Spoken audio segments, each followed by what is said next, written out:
Hi dear students, welcome back to NEET and channel NEET UG 2024-25. తెలంగాణలో అయితే విపరీతంగా ఆలస్యం కావడం జరుగుతుంది. దీనివల్ల స్టూడెంట్స్ కూడా చాలా టెన్షన్ పడుతున్నారు అండ్ చాలా అసహనానికి కూడా గురయ్యే అవకాశాలు ఉంటాయి. సో మీకోసమే నేను ప్రతిరోజు మీకు ఒక అప్డేట్ అయితే ఇస్తున్నాను. సో ఈ వీడియోలో కూడా అప్డేట్ ఉంటుంది. వీడియోని లైక్ చేయండి, సబ్స్క్రైబ్ చేసుకోండి. అండ్ ఈ వీడియోలోకి వెళ్ళినట్లయితే తెలంగాణలో మనకు వైద్య శాఖ మంత్రి గారు అయితే నిన్న చెప్పారు. సో 1 వీక్లో స్టార్ట్ అయిపోతుంది. తెలంగాణ విద్యార్థుల కోసమే ఈ విధంగా అయితే రూల్ తెచ్చామని చెప్పారు. అండ్ ఆల్ ఇండియా కట్ ఆఫ్‌తోని ఒక కాలేజీ లిస్ట్ ఇచ్చి ప్రియారిటీ ఆర్డర్ రెడీ చేసుకొని సిద్ధంగా ఉండండి అని కూడా చెప్పారు. ఎందుకంటే 1 వీక్‌లో స్టార్ట్ అవుతుందంటే 17th నాడు సుప్రీంకోర్టులో ఈ కేసు అయితే లిస్ట్ అయింది. సో అదే రోజు దీనికి సంబంధించినటువంటి ఏదో ఒక డైరెక్షన్ వచ్చే అవకాశాలైతే డెఫినెట్‌గా ఉన్నాయి.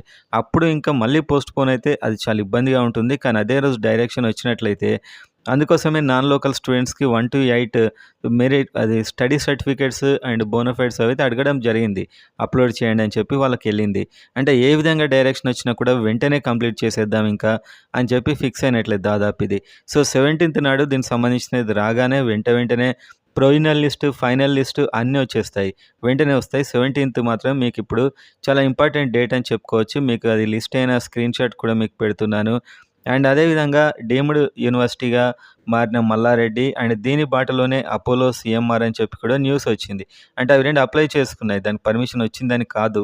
మల్లారెడ్డికైతే వచ్చేసింది. అవి ఏఈక్యూలో రిజిస్టర్ కూడా అయిపోయాయి 400 సీట్స్. సో వాళ్ళకు సెపరేట్ ఉంటుంది కంప్లీట్‌గా. అండ్ ఫీజు కూడా దాదాపుగా 18 lakhs అలా ఉంటుంది. సో ఆ సీట్లు ఇంకా మనకు మామూలు విద్యార్థులు అందుకోలేరు. అది కేవలం ధనవంతులకు మాత్రమే ఫిక్స్ ఇంకవి. సో ఆ విధంగా ఇంకా మనకు 2 కాలేజీలు అపోలో అండ్ సీఎంఆర్ కూడా అప్లై చేసుకున్నట్టు తెలుస్తుంది. సో వాటికి పర్మిషన్ వస్తుందా? రాదనే నేను అనుకుంటున్నాను. సో వస్తే మాత్రం చెప్పలేమింకా. అండ్ ఈ విధంగా మీరు 17th దాకైతే వెయిట్ చేయండి. 17th నాడు అప్పటి వరకైతే మీరు అన్నీ రెడీ చేసుకోండి కంప్లీట్‌గా. మీకు ఇప్పటివరకు మనం అన్నీ చెప్పినటువంటి సర్టిఫికేట్స్ అన్నీ. అదే మీకిప్పుడు main date. And AP students ఎవరైనా ఉంటే మీకైతే ఇంకా అలాట్‌మెంట్ రాలేదు. ఎప్పుడైనా కూడా మనం అది ఎక్స్‌పెక్ట్ చేయొచ్చు.